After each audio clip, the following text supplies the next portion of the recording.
केंद्रीय मंत्रिमंडल के मेरे सहयोगी श्री नितिन गडकरी जी,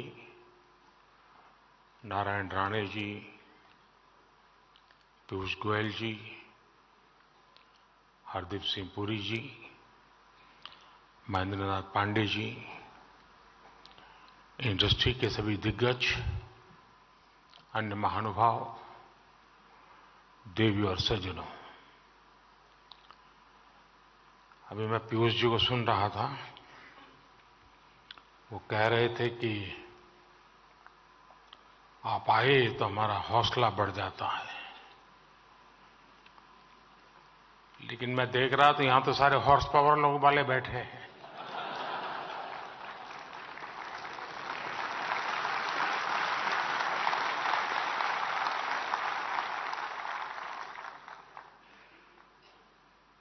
तो तय हो गया है कि किसको कहां से हौसला मिलने वाला है। सबसे पहले तो मैं ऑटोमोटिव इंडस्ट्री को इस शानदार आयोजन के लिए बहुत बहुत बधाई देता हूं। मैं आज हर स्टॉल पर तो नहीं जा पाया, लेकिन जितने भी स्टॉल्स मैंने देखे वो बहुत ही प्रभावित करने वाले थे। हमारे देश में ये सब हो रहा है, देखते हैं तो और आनंद हो जाता है। मैंने तो कभी गाड़ी खरीदी नहीं है, इसलिए मुझे कोई अनुभव नहीं है, क्योंकि मैंने कभी साइकिल भी नहीं खरीदी है। मैं दिल्ली के लोगों को भी कहूंगा कि इस एक्सपो को आकर जरूर देखें। ये आयोजन मोबिलिटी कम्युनिटी और पूरी सप्लाई चेन को एक मंच पे लाया है। मैं आप सभी का भारत मोबिलिटी ग्लोबल एक्सपो में अभिनंदन करता हूं और आप सबको बहुत बहुत शुभकामनाएं देता हूं। शायद आप में से कुछ लोगों को स्मरण होगा कि जब मेरी पहली टर्म थी, उस समय मैंने एक ग्लोबल लेवल की मोबिलिटी कॉन्फ्रेंस प्लान की थी। और उस समय की चीजें अगर आप निकाल के देखोगे तो बैटरी पर हमारा फोकस क्यों होना चाहिए, इलेक्ट्रिक व्हीकल की तरफ हमें कैसे जल्दी जाना चाहिए, इन सारे विषयों पर बहुत विस्तार से वो समिट हुआ था। ग्लोबल एक्सपर्ट्स आए थे। और आज मेरी दूसरी टर्म में मैं देख रहा हूं कि खासी मात्रा में प्रगति हो रही है, और मुझे विश्वास है कि तीसरी टर्म में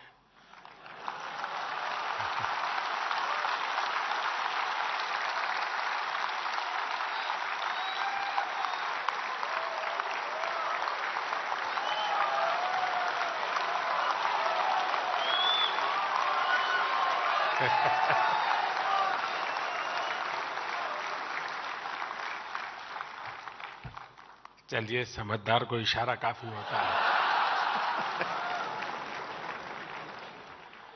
और आप लोग तो मोबिलिटी की दुनिया है, तो ये इशारा देश में जल्दी से पहुंचेगा।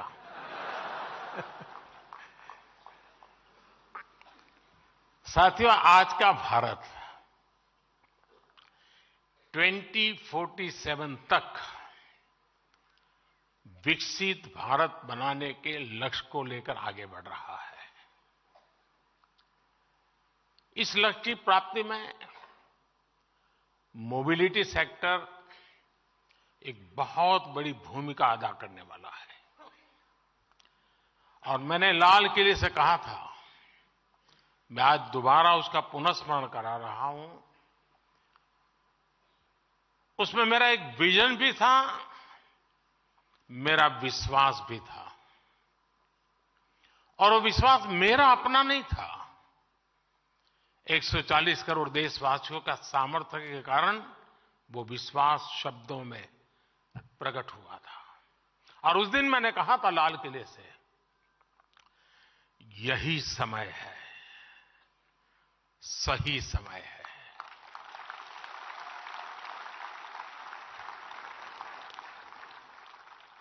ये मंत्र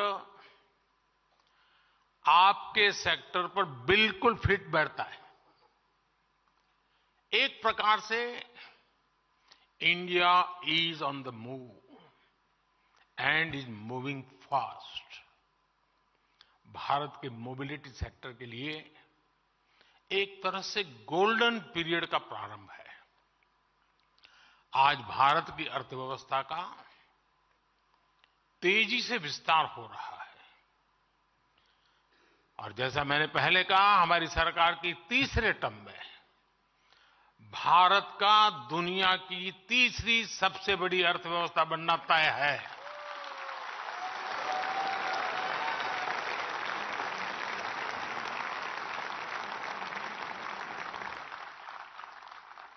हमारी सरकार के प्रयासों से पिछले 10 वर्षों में करीब 25 करोड़ लोग गरीबी से बाहर निकले हैं।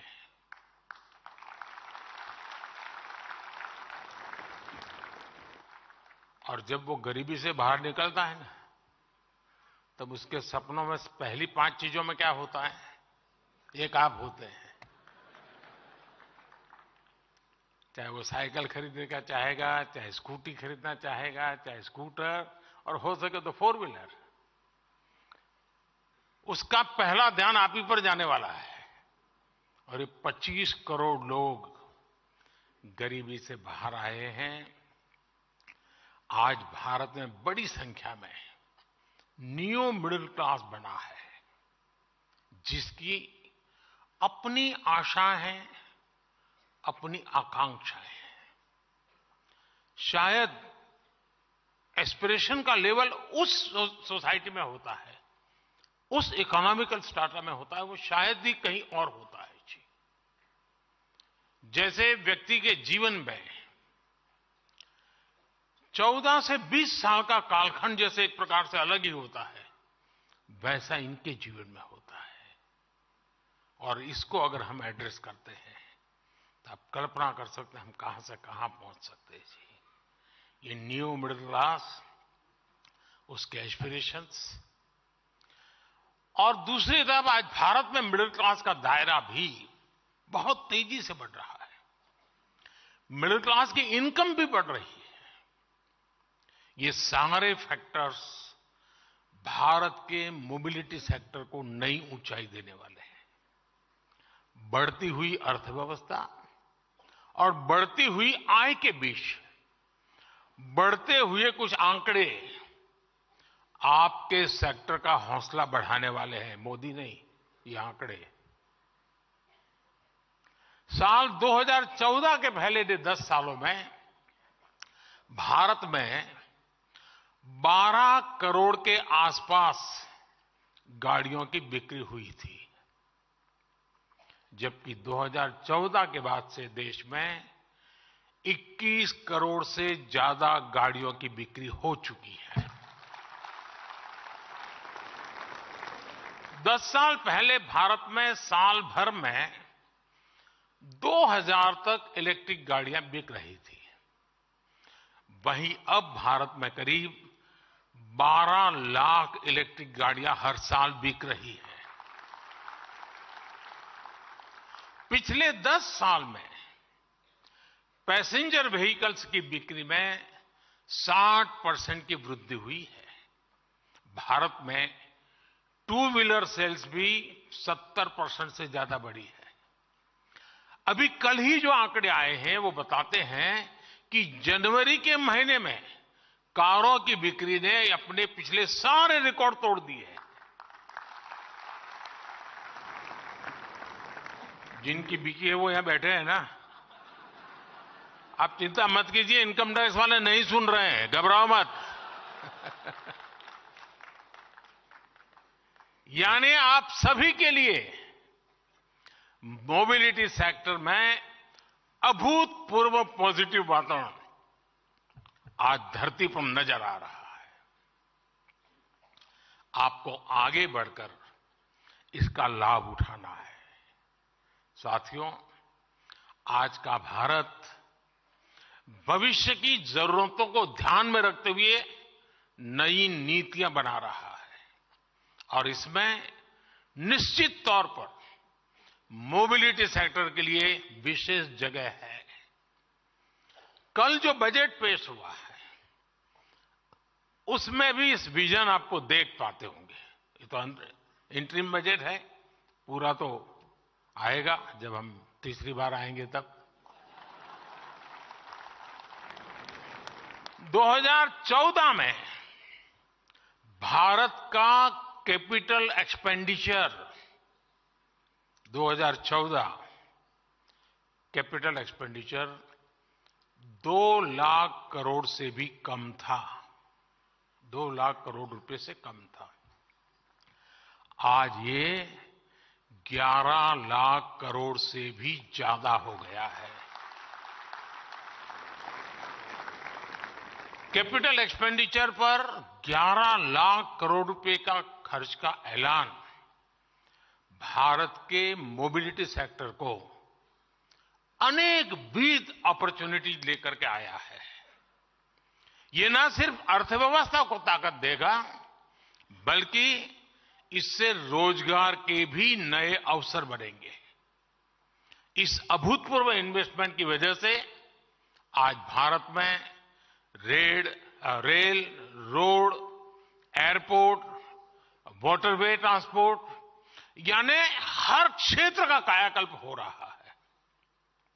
हम समुद्र और पहाड़ों को चुनौती देते हुए एक के बाद एक इंजीनियरिंग मार्वल तैयार कर रहे हैं और वो भी रिकॉर्ड समय में।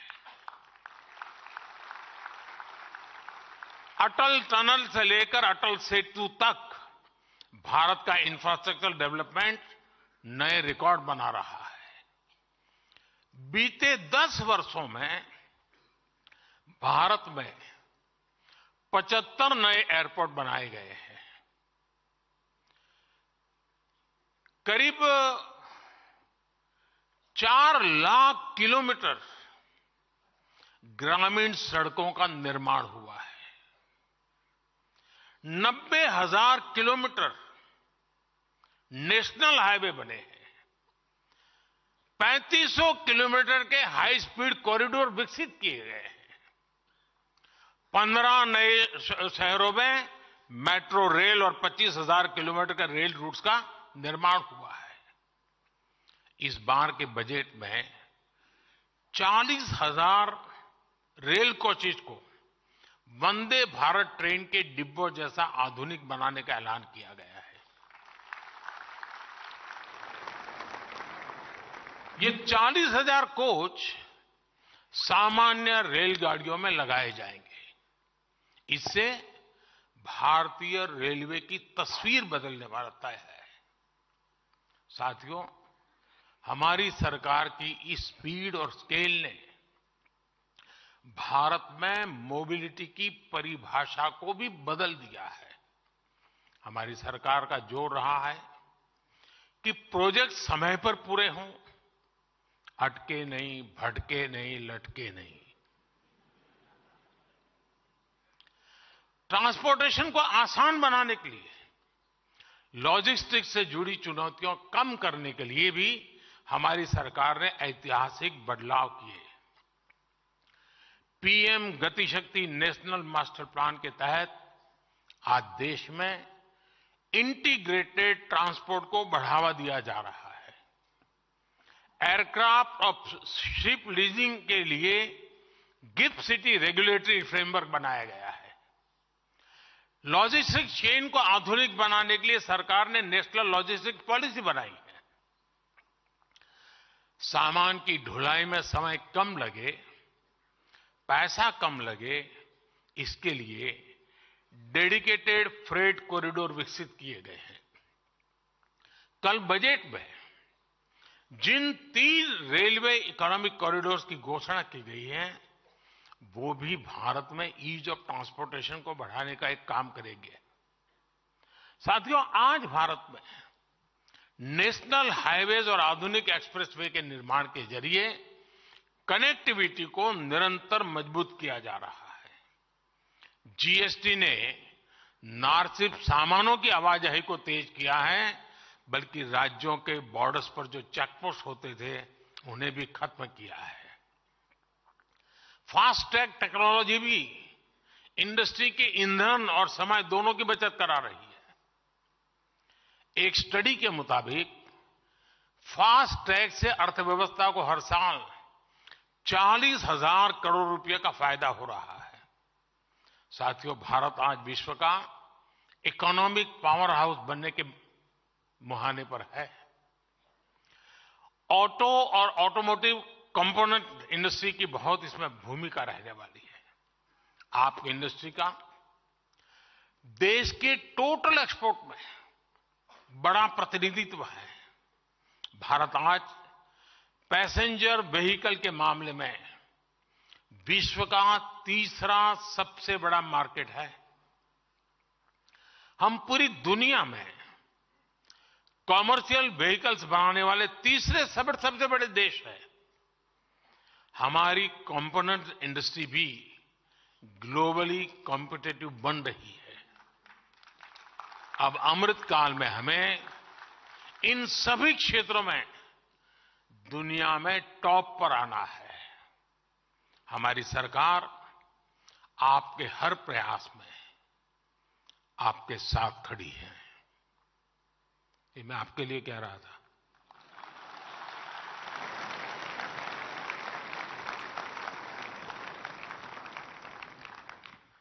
आपकी इंडस्ट्री के लिए सरकार ने 25,000 करोड़ रुपए से ज्यादा की प्रोडक्शन लिंक इंसेंटिव स्कीम बनाई है।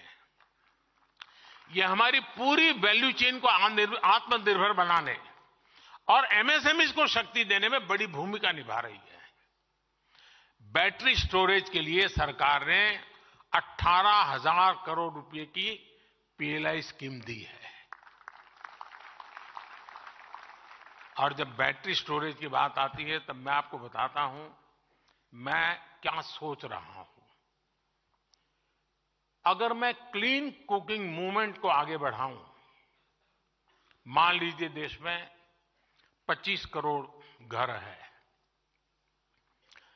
और रूफटॉप सोलर और बैटरी स्टोरेज की व्यवस्था और उससे कुकिंग की व्यवस्था, क्लीन कुकिंग की व्यवस्था, 25 करोड़ बैटरी की जरूरत, मतलब आपकी गाड़ियों से सैकड़ों गुना बैटरी की आवश्यकता, जो एक अपने आप में गाड़ी की बैटरी को एकदम सस्ता कर देगी। अभी आप आराम से इस फील्ड में आइए, पूरा पैकेज लेकर के आइए। और कल सरकार ने घोषित किया है बजट में, हम पहले तबक्के में 1 करोड़ परिवारों को रूफटॉप सोलर से उसकी 300 यूनिट तो कम से कम मुफ्त बिजली। और मेरी तो योजना है कि रूफटॉप से उसका इलेक्ट्रिक व्हीकल का चार्जिंग व्यवस्था उसके घर में ही हो, उसकी गाड़ी रात को आए, स्कूटी आए, स्कूटर आए, चार्ज हो जाए, सुबह अपना चलता चले। यानी एक प्रकार से डिसेंट्रलाइज व्यवस्था पूरी तरह रूफटॉप सोलर सिस्टम के साथ जोड़ने की कल्पना है। ये सारी चीजें आपके भविष्य की योजनाओं के में दिमाग में रख करके प्लान कीजिए। मैं आपके साथ हूं।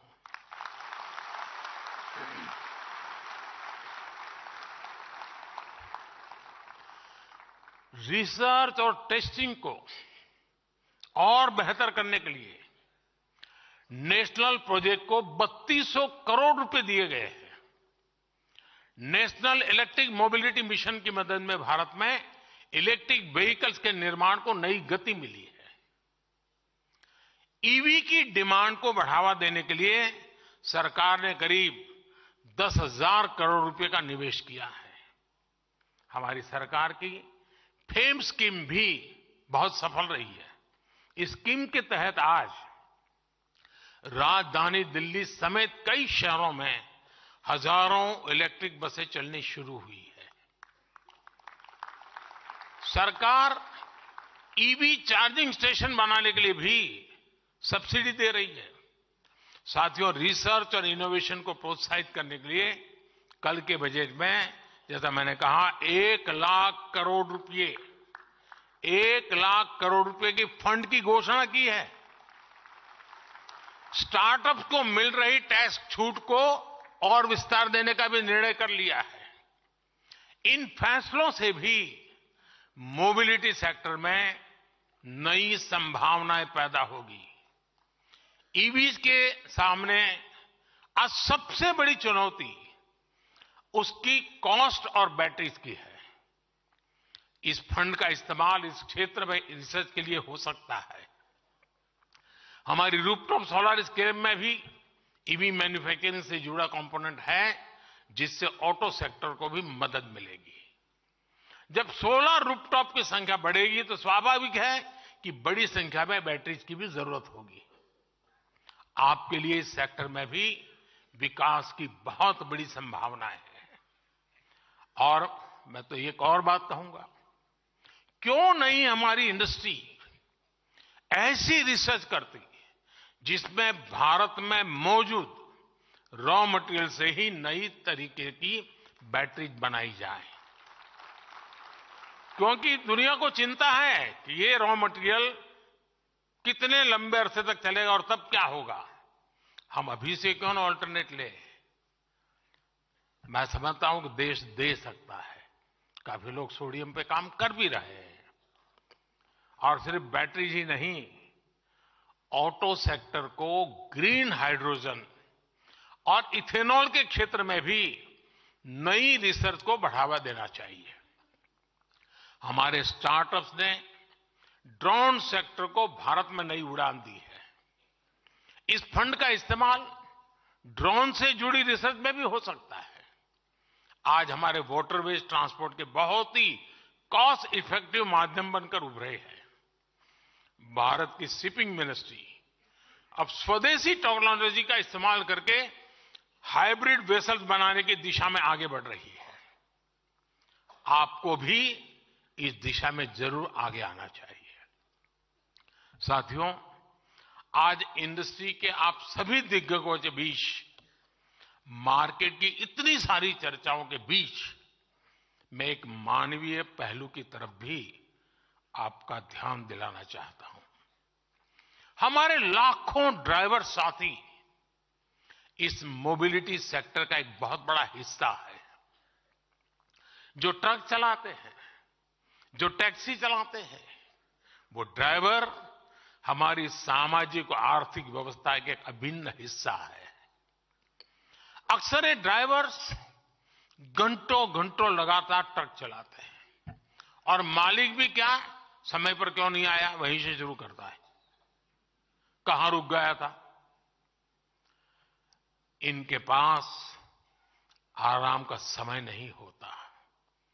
ऐसी मुश्किल परिस्थितियों में कई बार ये लोग सड़क हादसों का भी शिकार हो जाते हैं। ट्रक ड्राइवर्स की इस चिंता, उनके परिवार की इस चिंता को भी हमारी सरकार भली भांति समझती है। मुझे आपको ये बताते हुए खुशी है कि ड्राइवर्स को बीच सफर में आराम देने के लिए केंद्र सरकार ने एक नई योजना पर काम शुरू किया है। इस योजना के तहत सभी नेशनल हाईवेज पर ड्राइवरों के लिए नई सुविधा वाले आधुनिक भवनों का निर्माण होगा।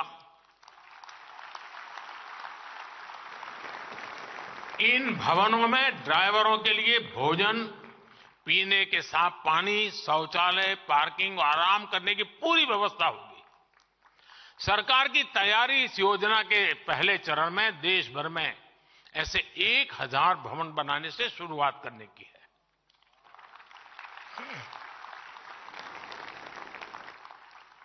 ट्रक और टैक्सी ड्राइवर के लिए बनाए गए ये भवन ड्राइवर्स की ईज ऑफ लिविंग और ईज ऑफ ट्रैवलिंग दोनों बढ़ाएंगे। इससे उनकी सेहत भी ठीक रहेगी और दुर्घटनाओं को रोकने में भी बहुत मदद मिलेगी। साथियों, अगले 25 वर्षों में मोबिलिटी सेक्टर में असीम संभावनाएं बनने वाली है। लेकिन इन संभावनाओं का पूरा इस्तेमाल हो, इसके लिए इंडस्ट्री पर भी यह जिम्मेदारी है कि वो खुद को भी तेजी से ट्रांसफॉर्म करे। मोबिलिटी सेक्टर को टेक्निकल वर्कफोर्स और प्रशिक्षित ड्राइवर्स की जरूरत है। आज देश में 15,000 से अधिक आईटीआईज इस इंडस्ट्री को मैन पावर देते हैं। क्या इंडस्ट्री के लोग इन आईटीआईज के साथ मिलकर कोर्सेज को और ज्यादा रिलेवेंट नहीं बना सकते? आप जानते हैं कि सरकार ने एक स्क्रैपेज पॉलिसी बनाई है। इसके तहत पुरानी गाड़ियों को स्क्रैपिंग के लिए देने पर नई गाड़ियां खरीदने के दौरान रोड टैक्स में छूट दी जाती है। क्या ऑटो इंडस्ट्री भी लोगों को प्रोत्साहित करने के लिए ऐसे इंसेंटिव नहीं दे सकती क्या? साथियों, इस एक्सपो को आपने टैगलाइन दी है, बियॉन्ड बाउंड्रीज। ये शब्द भारत की भावना को दिखाते हैं। हम आज पुरानी बंदिशों को तोड़कर पूरी दुनिया को साथ लाना चाहते हैं। हम ग्लोबल सप्लाई चेन में भारत की भूमिका का विस्तार करना चाहते हैं। इंडियन ऑटो इंडस्ट्री के सामने संभावनाओं का पूरा आसमान है। आइए अमृतकाल के विजन पर आगे बढ़े।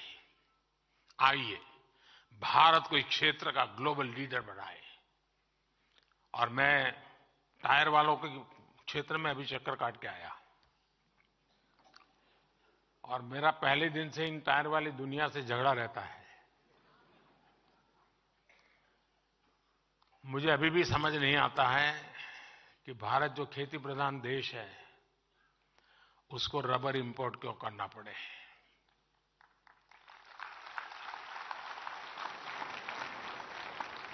क्या टायर इंडस्ट्री का जो एसोसिएशन है, वे मिलकर के किसानों के साथ बैठ करके जो भी टेक्नोलॉजिकल इंटरवेंशन कर रहे हैं, जो भी उनको गाइडेंस देना है और जो उनको एश्योर्ड मार्केट देना है, मैं पक्का मानता हूं हिंदुस्तान का किसान आपकी रबर की आवश्यकता पूरी कर सकता है। आज रिसर्च करके जेनेटिकली मॉडिफाई किए हुए रबर ट्री पर बहुत काम हुआ है। भारत में अभी उसका इतना इस्तेमाल नहीं कर रहे हैं। मैं टायर बनाने वालों से आग्रह करूंगा, रबर इंडस्ट्री के साथ जुड़े हुए जो इंडस्ट्री है उनसे आग्रह करूंगा कि जरा किसानों के साथ जुड़िए तो सही। हम इंटीग्रेटेड, कॉम्प्रिहेंसिव, होलिस्टिक अप्रोच के साथ आगे बढ़े जी। हम टुकड़ों में न सोचे। रबर बाहर से मिल जाता है, चलो यार अपन बनाएंगे, दौड़ाएंगे। अरे कभी ये भी तो सोचे कि मेरा किसान मजबूत होगा तो मेरा देश में 4 गाड़ी और खरीदेगा।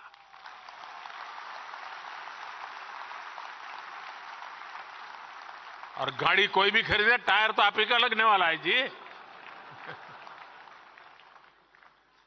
मेरा कहने का तात्पर्य है कि साथियों, आप लोग पहली बार जब इतनी बड़ी मात्रा में एक साथ आए हैं, नए सिरे से कैसे सोच सकते हैं? एक दूसरे को हेल्पिंग हैंड बनकर के नए इनोवेटिव आइडियाज के साथ आप कैसे आगे बढ़ सकते हैं?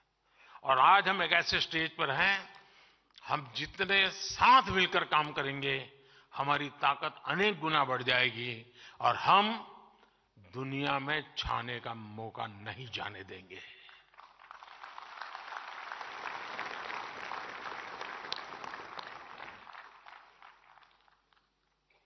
साथियों, डिजाइनिंग के क्षेत्र में भी आज दुनिया में जितने भी बड़े बड़े क्षेत्र हैं, शायद ही कोई ऐसा होगा जिसकी रिसर्च लैब हिंदुस्तान में ना हो।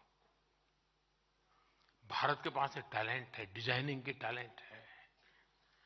अब हमें हमारे लोगों के दिमाग से निकली हुई डिजाइन लेकर के आना चाहिए। दुनिया को लगे यार गाड़ी तो हिंदुस्तान की चाहिए, आवाज वो उठनी चाहिए।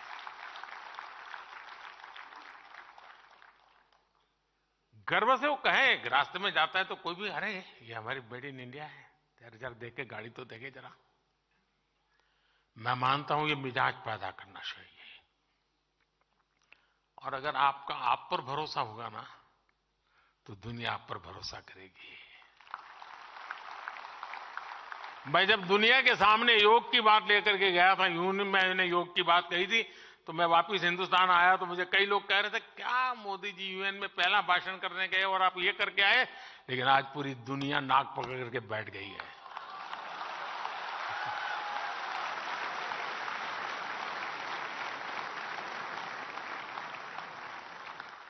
अपने आप पर भरोसा करिए, सामर्थ्य के साथ खड़े हो जाइए। विश्व का कोई ऐसा रास्ता ना हो जहां आप नजर ना आए। दोस्तों,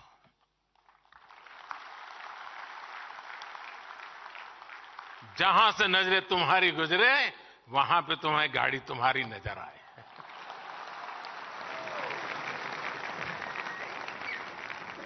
आप सभी को बहुत बहुत शुभकामनाएं। धन्यवाद।